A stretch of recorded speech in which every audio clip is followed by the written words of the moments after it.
Hello, welcome to White Birch Tarot and Astrology. This reading is for kind of Monday the 15th through, we'll say for the whole week, really. We have the big conjunction of Jupiter and Uranus occurring on the 18th through the 21st. So we'll say this one's like the 15th through the 18th. I was initially going to do a pick a card romance reading because Venus is conjuncting the North nodes in a couple days, like on Wednesday, depending on where you are. And I had to bring, if you'll notice the background's a little different, I had to bring all my stuff down because we're having a kind of a heat wave here and my air conditioning is not on yet and it's hot, to put it mildly. So by the time I got all my stuff down here and all the, I just thought, I can't do 3 decks. I'm too tired. I'm too, this has been the most topsy-turvy, scrambled energy I have ever felt in my entire life. Please leave me a comment and let me know if I'm losing my mind or if it's everyone. I've heard from some people that they feel this way, but it's just, it's bizarre. I think it's the upcoming Jupiter and Uranus conjunction, and then all the eclipses that we've had. We're still in eclipse energy, and things keep conjuncting Chiron and the North nodes, and in a couple days Mercury is going to conjunct Venus, and they're going to be right at the eclipse point almost, and Chiron is still there, and it's like, it's too much. It's too much. So this reading is for Mars, which is still together with Saturn. They're only 2 degrees apart at 17 and 15 degrees of Pisces, respectively. And, as I said, in a couple days, Venus is going to conjunct the North nodes of the Moon at 15 degrees of Aries. And what does that mean? Well, it means it's something to do with our purpose, our path, our pathway to our purpose in life, which is the North nodes. It's like what takes you to where you need to go is going to be together with relationship energy and what we value and what we love. And again, that can be self-value and self-love. So I just thought that's interesting. So, and who knows, if I perk up, maybe I'll do a pick a deck reading in the next couple days, but I couldn't dredge it up tonight. And I think I carried my decks down upside down because all the cards were upside down except one. So I turned them right side up. I hope I didn't do the wrong. But when I looked at the deck, they were almost all upside down. So I'm pretty sure they were upside down, which means really this one should be upside down because it came out right side up, if that makes any sense. So I hope I'm doing the right thing. But anyway, this looks interesting. I'm not reading a quote tonight because my phone's dead and it's like everything just, it's wacky. I've been looking for that crystal. I brought it from downstairs. I thought I dropped it. I was looking for it for like half an hour. I thought, oh no, I lost my little crystal. And it was just under one of these decks of cards. And I just realized I've got the lights on low. Pardon me. Nothing wrong with me, folks. Hey, how about that? Is that better? Hey, I can see. I thought it was awfully dim in here. It's a day of illusions, and we get the 7 of Cups. So anyway, I'm going to start off. This is the Rider-Waite Tarot, not the one I had planned to use, but this is what I ended up using. Okay, so we get the World, which is the beginning and the ending of a cycle. That's Ouroboros, the snake who eats his own tail, going around, and these are the 4 fixed signs of the zodiac. We have Taurus, Aquarius, Scorpio, and Leo. And if you're wondering why Scorpio is not a scorpion, that's because Scorpio is actually represented by the lower vibration of Scorpio is a scorpion, the higher vibration is an eagle. So I don't know if you knew that, but it's kind of interesting. And he's the water bearer for Aquarius. So this is the beginning and ending of a cycle. So there's a major aspect of our lives that is ending, and we get to start something new. Since I was thinking about romance, it could be that, but let's just say it might be bigger than that. I'm not sure. I'm gonna go kind of up and down like this because this one came out next, and it's the Lovers. Instead of putting it next to it, I put it underneath it. So I feel like this cycle has something to do with relationships. And again, relationships can always be with someone else, or it can be with yourself. But I think in this case, it's possibly a romantic relationship or any kind of relationship that's important to you. And it also is the choice. It's the card of Gemini, the choice. So we have dualism. And we need to make a choice here. Is it a romantic choice? Is it a life choice? Let's find out. Let's see. Looks like it's odd because we have so many things in Aries right now. We have the Sun, Mercury, Venus, North Nodes, and Chiron all in Aries, and we don't have a single wand. We have no fire. I find that astounding. But we do have the card of Saturn in Pisces, and Saturn is in Pisces right now.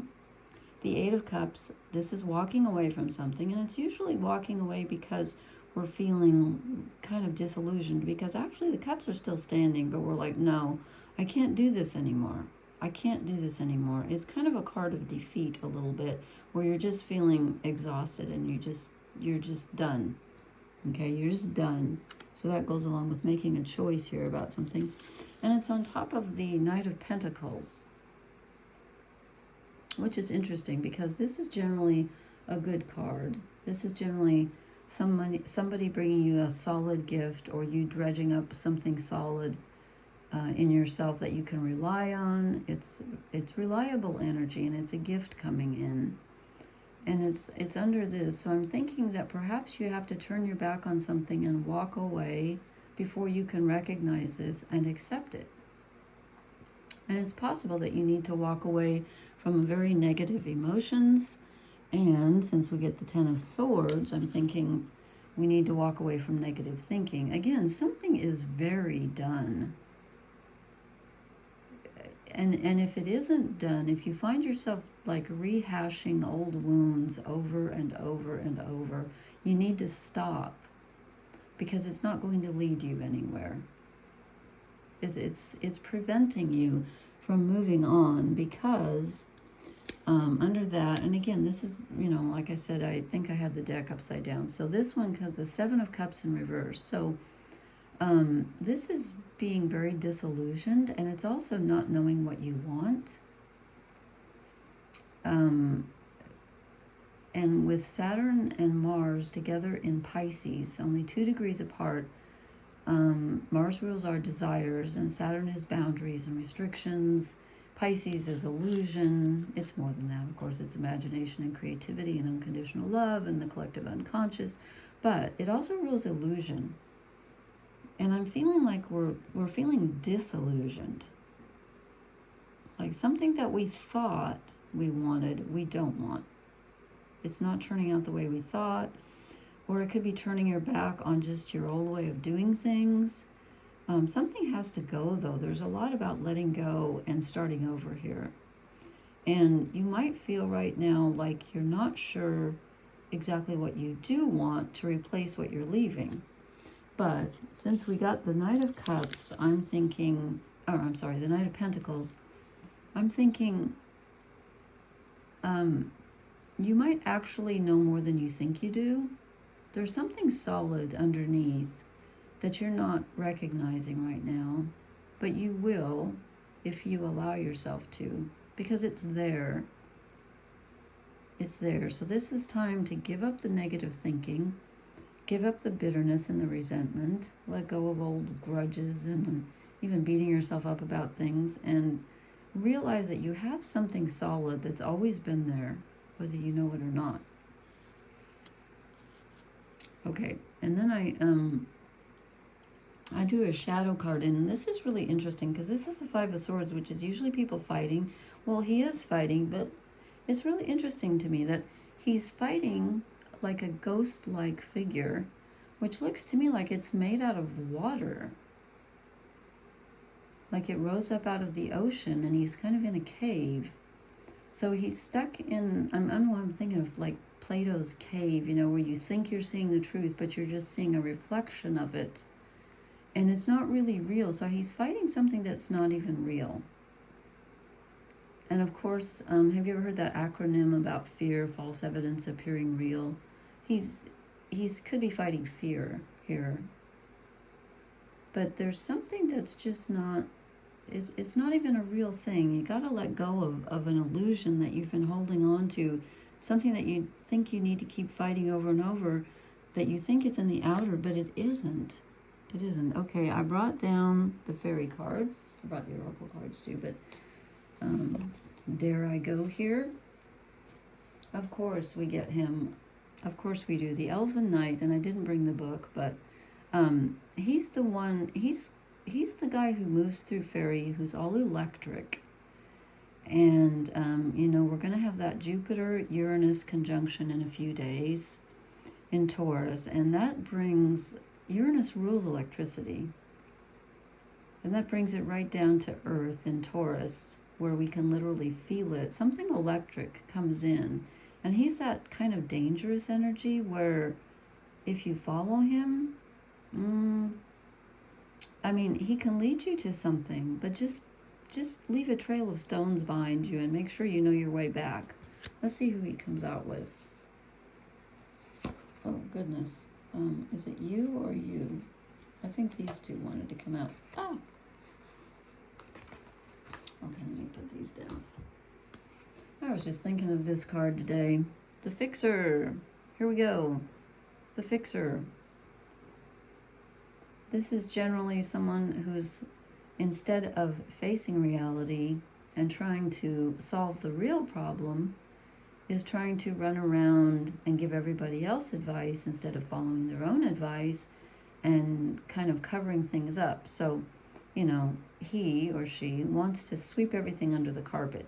Like, oh yeah, dirt, yeah, you know, I can get rid of that.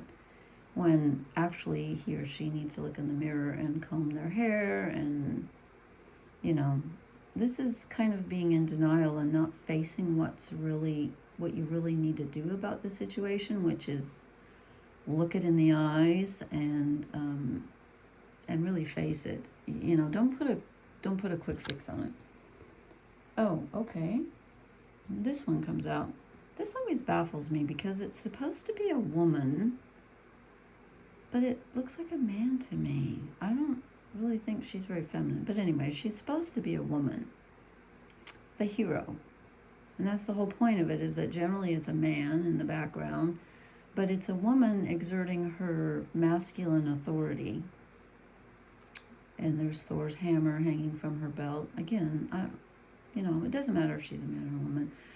It's about taking charge and being the hero of your own life. Use your wisdom. And even when you have a backdrop of this, I'm seeing that as like authority that's, you know, you're just tired of it. You're tired of being told what to do.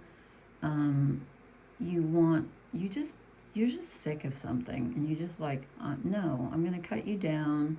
I'm not going to play the game anymore. That's the way I feel about that.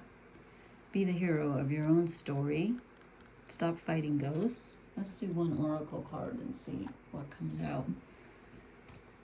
We got the Eight of Cups last time, and that's why I remembered it was Saturn and Pisces, because I was trying to memorize these, and then I realized, I'm probably never gonna.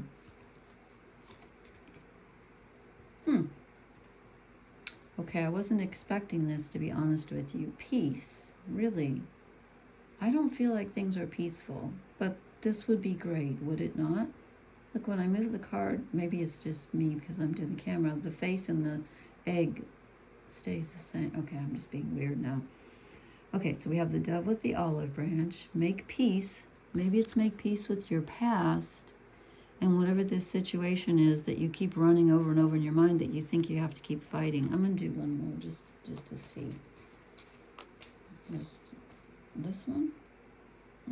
Okay, we got this last time. I might do a third one. I don't feel like this explains very much, which is probably very cynical of me since it's probably the most divine card in the deck, which is, of course, higher power. So perhaps I need to look at my own relationship with higher power, the key and the third eye chakra. You know, we are connected. We are connected whether we know it or not. So, but we have to open ourselves up to this higher power. It it can't come through us until, oh, I wish, I don't have my phone. I found a really nice quote, and it was something to the effect of, you know, love is always there, but we have to invite it in. We have to invite it in. Okay, I just decided to draw one more yang. Well, with all that Aries energy, there's the number one. That's the same as the Magician, the number one in the tarot. Okay, create something, do something, make a choice. Don't get caught up in the past. Let things go when they're dead. Let things go when they're not pleasing you anymore, and make a choice and start a new cycle. Okay. That's what I'm saying. That's my story, and I'm sticking to it. Okay, thank you so much. I'll try to post again in a couple days. I really want to, I'm waiting for that Jupiter-Uranus conjunction, which I kind of feel is like already happening. And then, like I said, Mercury's going to be together with Venus. They're going to be really close to Chiron, which is still at the eclipse point that we just had. Everything's really strong right now. We have a ton of Aries energy, so I think that's where this comes from. Anyway, please hit the like, share, and subscribe buttons. And thank you so much for listening. Blessings. Good night.